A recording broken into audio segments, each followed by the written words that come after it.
Stephanie Brown?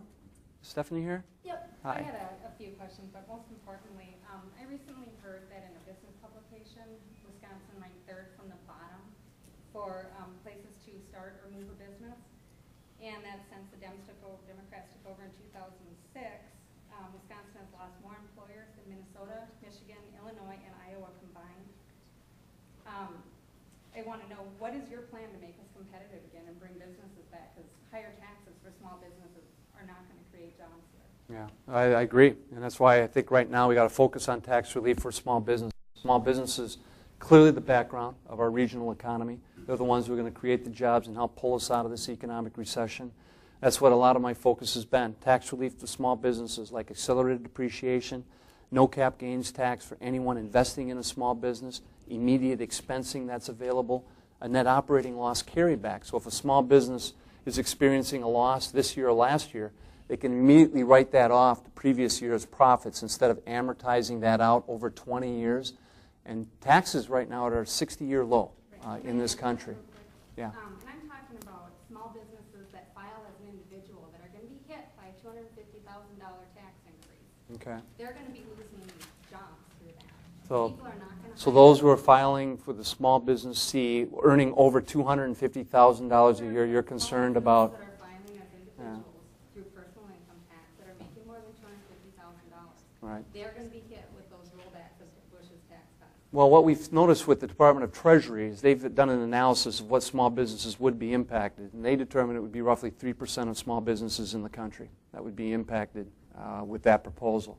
But it isn't.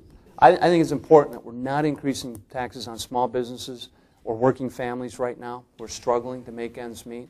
And if we're going to extend the tax cuts to the more wealthy individuals of this country, we've got to find a way to pay for it instead of adding it to the bottom line deficit that we have right now. And spending cuts have to be on the table too. I just gave you a long list of spending cuts I think we have to be pursuing as aggressively as possible. But we got to get into this concept again as pay-as-you-go budgeting, paying for things, whether it's tax relief or any new spending program, should be paid for. And when the pay-as-you-go expired back in 2001, it led to a doubling of the national debt, just like that. Because then it was easy to pass tax cuts without paying for it. It was easy to have 2 wars without paying for it. It was easy to pass a prescription drug bill without paying a nickel for it. And all this is ongoing expenses that we have even today, and we've got to change that. Well, and they continue to get passed without paying for it. Even with pay-as-you-go has been implemented. Well, that's what and I agree, and that's what the debate is about, the extension of those tax cuts now. Are we going to pay for it, or aren't we? If they're going to go on in some fashion, are we going to find savings in the budget to pay for it, or aren't we? And let me tell you, there doesn't seem to be a whole lot of support for paying for these tax cuts right now. So that still has to be resolved. Thank you. Robin Langus? Hi, Robin. Thanks for coming. Suggested by the clerk's office that if you speak in the mic, actually it's being recorded through the local. Yeah, well, I'll try to repeat the questions. Otherwise, it might take too long. Okay.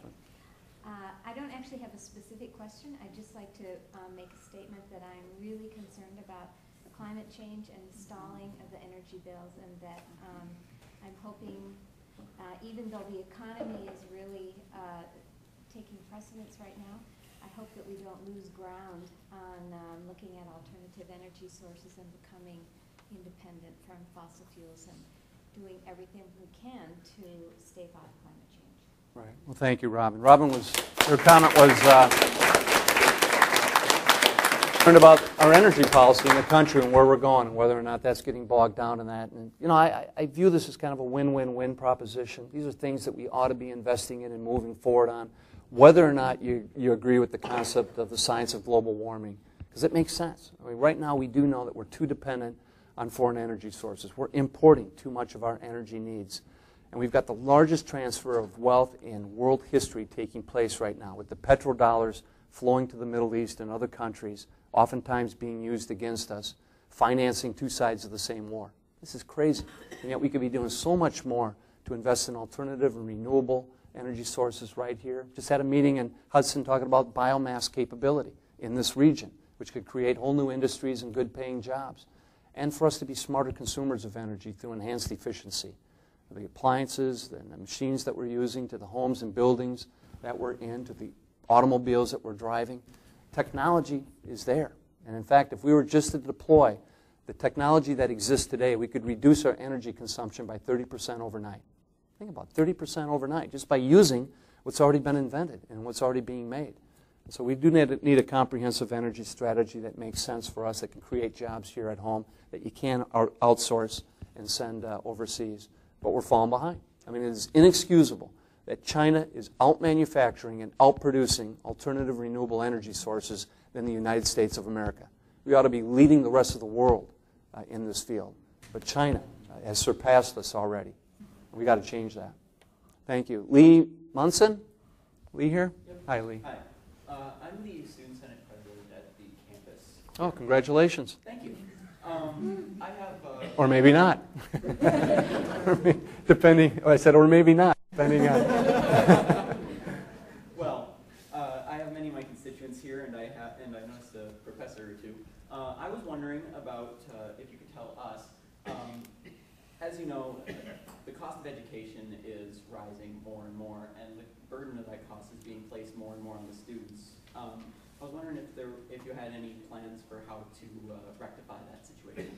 Yeah, Lee, I think it's crucial that students such as yourself and across the country still have access to affordable higher education. It's the skilled workforce we need to develop, given the challenges that we're facing. And we're blessed with the quality of the universities and the higher ed institutions that exist around here. That's why I was a strong supporter of the financial aid and fiscal responsibility bill that we passed earlier this year. And what we did with that, and this was something I worked with Representative Tom Petri in Wisconsin on too, is that for too long we had these 100% federal-backed student loans that were going through private banks, typically large private banks, going to students, and they took no risk. They had no skin in the game. But they took their commissions, they took their fees, and that cost us a lot of money. That could have been going into financial aid programs. So instead, there's this direct lending program now that will go directly to the students, bypassing these private banks. By doing that, we're going to save over $67 billion in the next 10 years. Most of it's going to go into financial aid programs, Pell Grant increases, indexing that to the inflation cost for the very first time. And we still have about $10 billion in savings that we use for deficit reduction. So it's a win-win. We're saving money, we're reducing the deficit, but we're also freeing up money by reforming the program so that there's more support for the financial aid programs that students need, so that we can get more students in schools, developing the skills that they need to be able to compete in a global marketplace today. That made a lot of sense. And when I was on the Education Committee with Representative Petri, he and I were working on this, and we were finally able to get that accomplished this year. So there are more things that we've got to be focused on, given the rising cost. But when you've got universities and technical schools of the quality that we have, it'd be foolish to deny that access to students who want to go to school. Thank you for being here. Thank you. Yep. Tyler Helverson? Is Tyler here? Hi, Tyler. Thank you, Congressman. Yep. Wanted to make one quick comment on something that I hadn't written down that was brought to my attention by one of the other speakers. I would like to encourage the expiration of the Bush tax cuts. I think we've seen the disastrous effects of this legislation that even Senator Orrin Hatch, a Republican who voted for the bill, called the worst piece of legislation ever written. So I'd like to encourage that. But on to my main point, and it's on health care.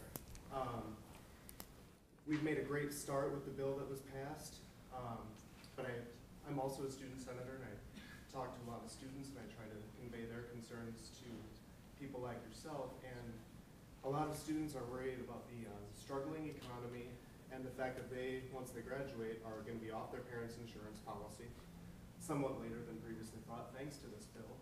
But eventually they're going to be off their parents' policy and may not be able to find a decent job that would provide them insurance. I myself am going to be a teacher. Who knows where that market's going to go? So basically my question is there any hope left for a public option in the foreseeable future? Well, thanks, Tyler, for your comments and sharing your views. He was wondering about the expiration of the Bush tax cuts, which you don't support the continuation of, but you're also wondering about where health care reform goes today and whether there's a possibility of still having a public option at some point. I don't, to be honest, I don't think in the very foreseeable future. We had that discussion. There weren't the votes Clearly, you didn't have the 60 votes in the Senate that you need to do anything these days.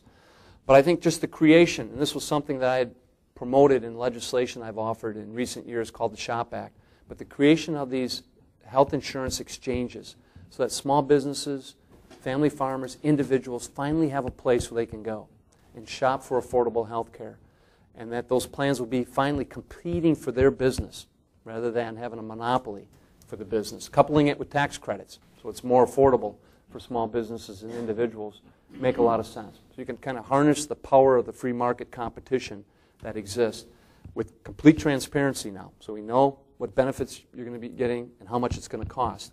And that's going to drive competition too in these insurance exchanges. They're going to be up and going in 2014. It's going to take a while to establish these exchanges. Some areas have them in place already, and they've been working very, very well. But I think that has an opportunity of reshaping the small group market that hasn't been working well for small businesses for too long. It'll finally give small businesses and farmers and individuals the same type of leverage that large companies have now when they go out and negotiate insurance rates for their employees. It tends to level the playing field in that regard. So, now that healthcare reform is passed doesn't mean the discussion ends. I think we need to have the ability as a country to find out and continue to monitor what's working and what isn't, and have the ability to change what's not working. And clearly, with a healthcare system as big and as important as it is, there are going to have to be adjustments made along the way in order to refine it. Thank you. It's good to hear from you.